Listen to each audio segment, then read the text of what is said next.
Walang ahas o snake sa New Zealand. Yes, you heard it right. Ang New Zealand ay isa sa 4 na bansa sa mundo na walang ahas. Ang mga bansang ito ay ang Iceland, Greenland, Ireland at New Zealand. Bakit nga ba literal na walang ahas o snake sa New Zealand? Di kamukha ng Australia na puno ng venomous animals.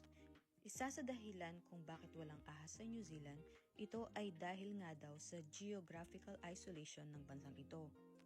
Walang natural way para makarating dito ang mga ahas o snakes. At pinoprotektahan talaga nila ang biodiversity kasi nga mahirap nang ibalik kapag may invasive species. Sobrang strict sa airport, shipping at customs. Kaya in short, walang ahas sa New Zealand kasi hindi sila native, bawal sila at sobrang higpit ng biosecurity. Kaya safe mag-hiking, mag-camping sa mga bundok at kagubatan.